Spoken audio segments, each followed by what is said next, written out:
They came in silence, watching from above, curious about this fragile blue planet that seemed strangely calm. From a distance, Earth shimmered with oceans and life, yet what fascinated them most wasn't its beauty, it was its restraint. For all their power, humans rarely started wars anymore. There were disagreements, rivalries, and conflicts of words, but not the endless chaos the visitors had seen on other worlds. To them, this restraint was baffling. They called humans, the quiet ones, creatures who carried storms in their souls but rarely let them break. For weeks, they studied our history. They saw the rise and fall of civilizations, empires built on ambition and blood. They watched men with crowns and flags who once believed they could own the world. They saw how easily fire spread, how quickly peace vanished once pride was wounded. But what puzzled them most was not how humans fought, but how they stopped fighting. Other species they'd observed never learned that lesson. Once conflict began, it consumed them until nothing remained. Yet humanity, broken and scarred as it was, always found a way to rebuild, to apologize, to forgive, to try again. So they wondered, why did humans stop starting wars? Was it fear, wisdom, or had something changed in the human heart? To understand, they descended, quietly, invisibly, among the people. They stood in streets, in marketplaces, in schools, in the quiet corners of homes. They saw humans laugh, hold hands, dream, argue, and make peace again within the same breath. They saw how humans built walls between nations but still prayed under the same stars. And that's when it began to make sense. Humans remembered pain. Not just as history, but as inheritance. Every tear shed by a soldier's mother, every city reduced to ash, every photograph of loss, it was stored not in archives, but in blood. Pain had become part of the human code. Unlike other beings, humans didn't just survive war, they carried its ghosts. Those ghosts whispered in every peace treaty, every mother's warning, every moment of hesitation before the trigger was pulled. But curiosity is a dangerous thing. The visitors wanted to see what war did, not just its aftermath, but its making. And then, almost as if the universe wanted to answer their question, it happened. A single human nation struck another. A small spark, nothing new, just anger and politics. But that spark spread faster than they could understand. Words turned to threats, threats turned to fire. The sky turned red, the ground trembled, and within days, the quiet planet became a mirror of madness. They watched hospitals collapse under the weight of screams. They saw fathers digging through ruins to find their children. They saw rivers turn black and cities lose their names. The same hands that once wrote love letters now held weapons that erased generations. And for the first time, the observers felt something they had never known before, fear. Because they realized that humans didn't start wars not out of weakness, but because they knew what they were capable of. They knew the monster that lived beneath their calm, the chaos that could consume everything if unleashed. Humans had mastered peace not because it was easy, but because it was the only way to survive themselves. When it was over, silence returned. Smoke drifted where cities once stood. And the visitors no longer wondered. They understood. Humans were not peaceful by nature, they were peaceful by choice, because only they knew the true cost of destruction. It began not with fire, but with silence. Long before any weapon was raised, before the ground trembled, there was a subtle shift, a conversation turned cold, a handshake that lingered a little too long without warmth. The observers noticed it immediately.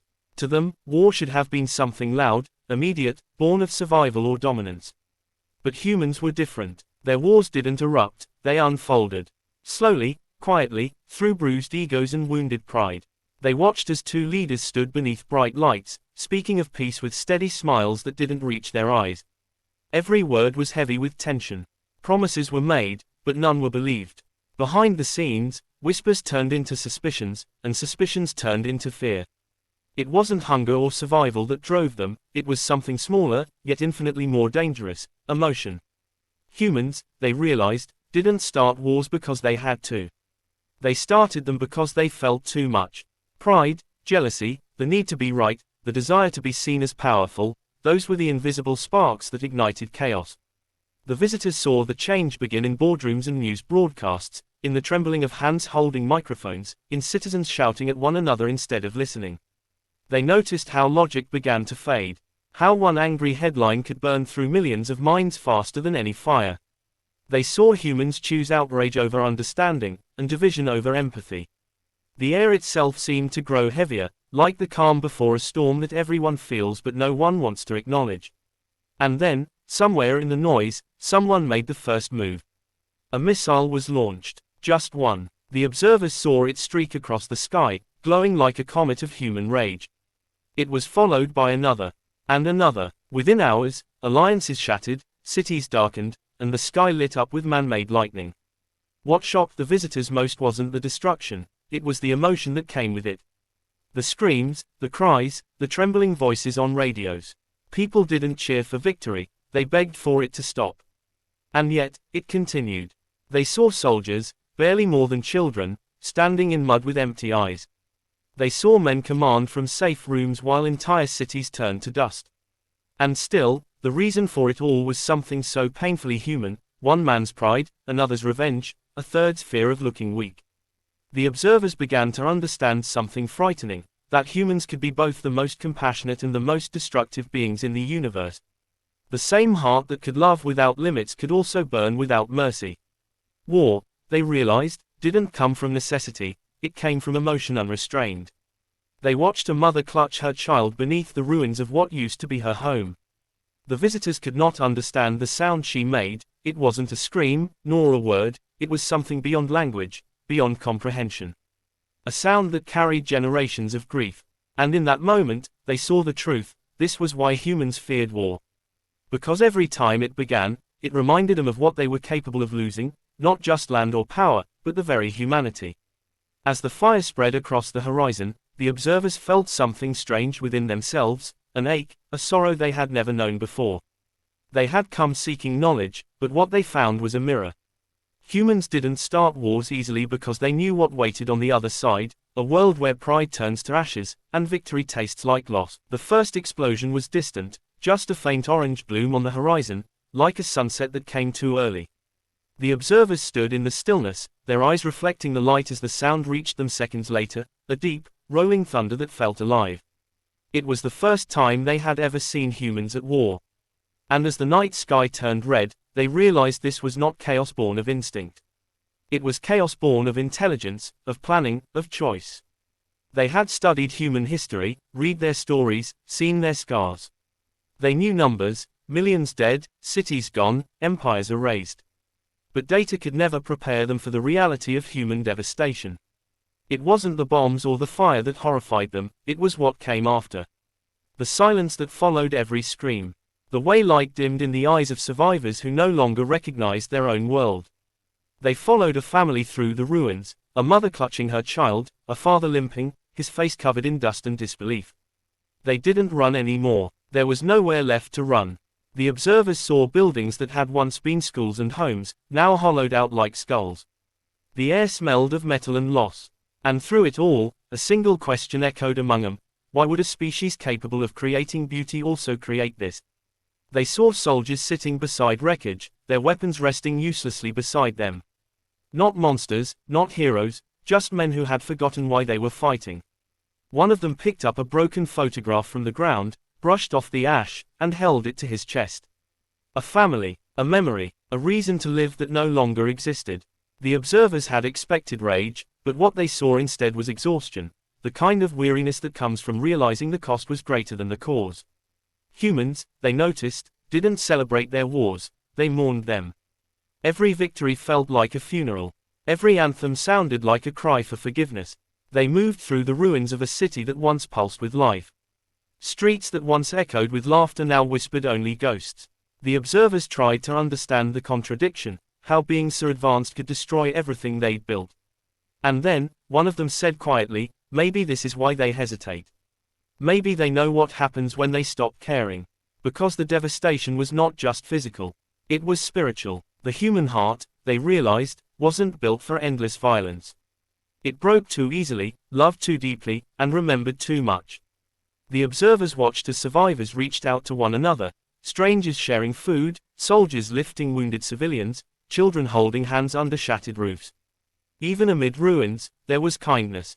That paradox, destruction and compassion intertwined, was what made humanity terrifying and beautiful all at once. When the dust began to settle, the observers could see the outlines of what had once been a civilization. Smoke curled upward like prayers, and through it, People began to rebuild, slowly, painfully. A man placed a single flower where a building used to stand. Another began sweeping the streets, though the debris stretched for miles. That was when the observers finally understood. Humans didn't avoid war because they were weak. They avoided it because they knew. They had seen what it did to their souls, to their children, to everything they loved. They didn't need another reminder. They had seen the outer wars, the ones with tanks, smoke, and thunder, but now, the observers began to notice something far more subtle, far more haunting. It wasn't the wars fought on battlefields that truly defined humanity. It was the ones fought within. The war inside the human mind. The war no one else could see. They began to study the survivors, those who had lived through the devastation. These people walked among the ruins, but it was clear their real battles weren't with guns or fire, they were with memories. Every quiet moment became a trigger, every sound a reminder of what had been lost. The observers watched a man sit alone by the remains of his home. His eyes were open, but he wasn't looking at the world in front of him. He was watching something replay in his mind, a war that hadn't ended, not really. The visitors began to understand that the human mind was both a fortress and a battlefield. It held immense strength, but when peace inside was broken, the entire being collapsed. They saw people who smiled during the day and wept silently at night. They saw kindness mixed with rage, compassion tangled with guilt. The war within was quieter, but more merciless than any explosion. One of the observers followed a woman who had lost everything. She spent her days rebuilding, stacking bricks where her house once stood. Every stone she placed seemed like a prayer. But at night, she would sit under the half-collapsed roof and whisper names that would never answer. The observers could sense it. She wasn't fighting anyone else anymore, she was fighting the weight of her own heart. Humans, they realized, didn't need an enemy to go to war. Their fears, regrets, and memories were enough. A man could destroy himself without lifting a single weapon. A woman could lose her peace without anyone touching her. And this, they understood, was why humans longed for calm. Because peace wasn't just the absence of war, it was the victory over the storms inside. They saw how, in the aftermath of destruction, humans tried to rebuild not just their homes, but their souls. Some prayed, some forgave, some simply sat in silence, trying to breathe again. The visitors were struck by how fragile and powerful the human spirit was, capable of breaking completely, yet still finding reasons to stand up again. One of the observers, moved by what they saw, asked softly, "Do they ever truly stop fighting?" Another answered, "Only when they forgive themselves." That truth lingered, because humans didn't just fight wars against nations, they fought against their own anger, the guilt, the doubt. Every decision, every emotion was a battle for balance. And when that balance was lost, when peace inside crumbled, the world outside followed. As time passed, the observers began to understand that protecting peace wasn't a political act for humans, it was survival. They had to fight for it daily, not with weapons, but with patience, self-control, and compassion. The greatest victory for humanity was not to conquer others, but to master themselves. They left the survivors still rebuilding, but what stayed with them wasn't the destruction, it was the quiet determination in human eyes. They saw people still choosing love despite loss, still offering kindness despite pain, still reaching for peace after chaos.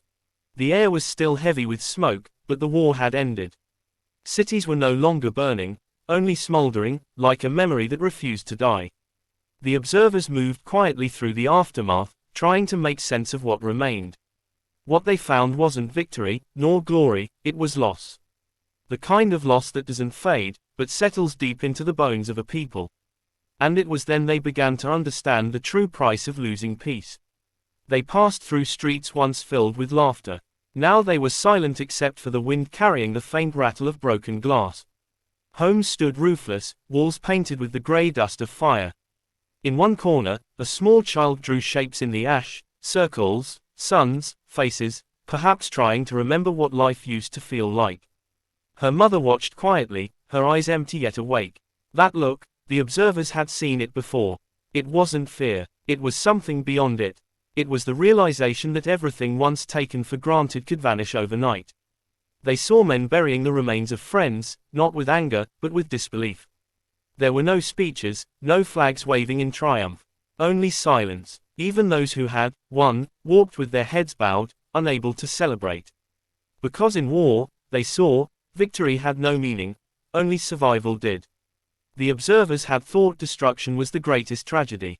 But they were wrong. The greatest tragedy was the emptiness that followed, the way humans looked at one another differently afterward, as if some invisible trust had been shattered forever. It wasn't just buildings that were gone, it was innocence. People didn't laugh the same, didn't dream the same. Something inside them had changed. They came upon an old man sitting beside the ruins of a library. He was holding a single, burned book. The title was unreadable, but his fingers trembled as he opened it. The pages crumbled to dust, and he just sat there, staring at the pieces, whispering something to himself. The observers leaned in and heard his words, "We thought we could control it." Those words echoed in their minds long after. Because that was the truth of humanity's downfall, every war began with the illusion of control. Humans always thought they could contain the damage, direct the fire, decide when it ended. But once peace was lost, it was never theirs to reclaim so easily. The observers saw what followed next: hunger, despair, distrust. People turned inward, wary of one another. Some hoarded what little they had, others gave it away just to feel human again. Yet amid all this, something remarkable happened. Small acts of kindness began to flicker in the ruins. A stranger sharing water, a child offering bread, a wounded soldier carrying another man to safety. Humanity, broken and bleeding, still reached for compassion. And that's when the observers saw it, the paradox that defined the species. They were capable of immense destruction, yet just as capable of infinite love. But that love always bloomed too late, after the damage had been done. When peace is lost, they realized, humans don't just lose their safety, they lose the best parts of themselves. The tenderness, the trust, the quiet strength that holds a society together. And when that's gone, what remains is merely survival, an existence stripped of meaning. As they prepared to leave, one of the observers turned back to look at the scarred horizon. "They protect their peace," he said softly, "not because they fear death, but because they know what dies inside them when it's gone." When the dust finally settled, and the last fires burned out, the observers saw something they hadn't expected: not defeat, not despair, but silence. Not the silence of death, but of reflection. The kind that lingers after a storm, when the world feels heavier, older. The humans were rebuilding again, just as they always did. But this time, the observers noticed something deeper, a shift not in the world outside, but in the hearts within it. It was then they realized what humanity had truly learned, that peace wasn't merely an absence of war, it was something sacred. Something that needed to be protected like life itself. They saw a man standing where a city used to be. His clothes were torn, his hands blistered from days of digging through rubble. Yet when he found a small flower pushing through the cracks of concrete, he knelt down and smiled. To the observers, it made no sense, how could he smile in such ruin? But to the man, that fragile bloom was proof that peace could still exist, even after devastation. It didn't need a perfect world to survive, it only needed a heart that refused to surrender. Across the broken streets, people began to gather. Strangers shared what little food they had, rebuilding not with power, but with compassion. They weren't just repairing walls, they were repairing trust. It was a slow, painful process, yet in those quiet acts, the observers saw something profound. The humans had remembered why they avoided war in the first place. Because peace, once destroyed, demanded a lifetime to restore. The visitors followed a child wandering through the ruins, holding a piece of metal shaped like a bird. He tied it to a stick and placed it on top of a mound of dirt, a makeshift grave. Then he whispered softly, "Fly high now. No one will hurt you again." The words were simple, but the observers felt them deeply. They understood then that protecting peace wasn't just a wish for safety, it was a promise to the future. They watched humans begin to write again, to paint, to sing songs of loss and hope. Each melody carried both sorrow and strength. They wrote not to forget the war, but to remember the cost, to keep it alive in memory so it would never return in action. That was humanity's way of guarding against its own nature. Through art, through reflection, through choosing restraint again and again. One of the observers spoke softly as they watched from the distance. "They could destroy everything in a moment," he said, "yet they choose not to. That's their strength." Another replied, "They protect peace like it's something living, because for them, it is." In the months that followed, the planet slowly began to breathe again. Trees grew through the cracks, rivers cleared, laughter returned. It was fragile, uncertain, but it was there. And the observers finally understood that humanity's greatest weapon was not its power to destroy, but its ability to begin again, to rise from the ashes and still believe in good. They had come to study humans out of curiosity, perhaps even judgment. But now they left with reverence. They had seen the devastation, the unbearable loss, and the rebirth that followed. They had seen why humans never start wars easily, because every time they did, they lost a piece of their soul, and every time they rebuilt, they fought to earn it back.